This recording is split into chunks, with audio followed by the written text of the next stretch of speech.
ਕੱਢੋ ਸਾਰੇ ਮੋਬਾਈਲ, ਸਾਰੇ ਭਾਈ ਮੋਬਾਈਲ ਕੱਢੋ, ਵੀਡੀਓ ਬਣਾਓ। ਲੋ ਜੀ ਇਹ ਭਾਈ ਹਰੀ ਨੇ ਇਹਨਾਂ ਨੇ ਨੂੰ 4,80,000 ਰੁਪਇਆ ਬਿਜਲੀ ਦਾ ਬਿੱਲ ਆਇਆ ਔਰ ਇਹਨਾਂ ਦਾ ਕੰਮ ਕੀ ਹੈ?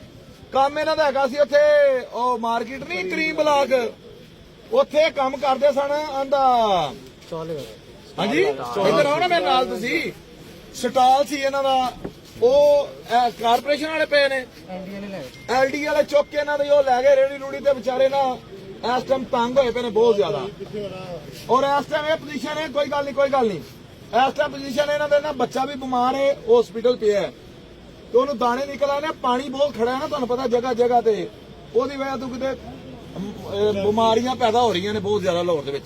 ਔਰ ਇਹ ਵਿਚਾਰਾ ਬਹੁਤ ਪਰੇਸ਼ਾਨ ਹੈ। ਅਸੀਂ ਜਿੰਨੇ ਕੁ ਜੋਗੇ ਸਾਂ ਅਸੀਂ ਉਹਨਾਂ ਦੀ ਹੈਲਪ ਕੀਤੀ ਹੈ। ਜਿਹੜਾ ਭਾਈ ਇਹਨਾਂ ਦੀ ਹੈਲਪ ਕਰਨੀ ਚਾਹੁੰਦਾ ਹੈ ਨੰਬਰ ਆਪਣਾ ਦੇ ਦਿਓ ਭਾਈ ਜਾਨ, 0322 45 57 984।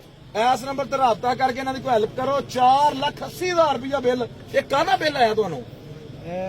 ਉਹਨਾਂ ਨੇ ਨਾ ਇੰਜੈਕਸ਼ਨ ਬਿੱਲ ਪਾਇਆ, ਉਹਨਾਂ ਨੇ ਤੁਹਾਡੀ ਜੁਆਇਨ ਲੱਗੀ ਹੈ ਜੀ, ਤੁਸੀਂ ਗੱਲ ਬਿਜਲੀ ਸਮਾਨ ਕਰ ਤੁਹਾਡਾ ਮੀਟਰ ਚੱਲਣਾ, ਤੁਹਾਡਾ ਮੀਟਰ ਫਲੋ ਹੋ ਗਿਆ।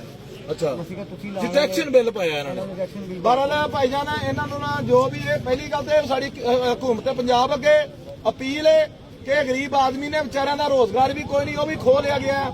ਉਹ LDA ਨੇ ਉਹਨਾਂ ਦਾ ਸਾਰੀ ਗੱਲ ਹੈ, ਇਹਨਾਂ ਨੇ ਰੇੜੀ ਉੱਥੇ ਲਾਈ ਸੀ, ਉਹ ਵੀ ਆਪਣੀ ਜਗ੍ਹਾ ਸੱਚੇ ਨੇ, ਗਲਤ ਜਗ੍ਹਾ ਤੇ ਲਾਈ ਸੀ ਤੇ ਉਹਨਾਂ ਚੁੱਕ ਦਿੱਤੀ ਹੈ। ਇਹਨਾਂ ਦਾ ਕੋਈ ਹੱਲ ਕੱਢਿਆ ਜਾਵੇ ਜਾਂ ਇਹਨਾਂ ਦਾ ਕੋਈ ਬਿੱਲ ਦੇ ਵਿੱਚ ਇਹਨਾਂ ਦੀ ਕਿਸ਼ਤਾਂ ਬਣਾਤੀਆਂ ਜਾਣ ਜਾਂ ਇਹਨਾਂ ਦਾ ਬਿੱਲ ਮਾਫ ਕੀਤਾ ਜਾਏ ਜਾਂ ਇਹਨਾਂ ਦੀ ਹੈਲਪ ਕੀਤੀ ਜਾਏ। ਇਹ ਹੱਕਦਾਰ ਹੈ ਬੰਦਾ, ਅਸੀਂ ਜਿੰਨੇ ਕੁ ਜੋਗੇ ਅਸੀਂ ਕਰ ਦਿੱਤੀ ਹੈ। 4,80,000 ਰੁਪਇਆ ਬਿੱਲ ਹੈ।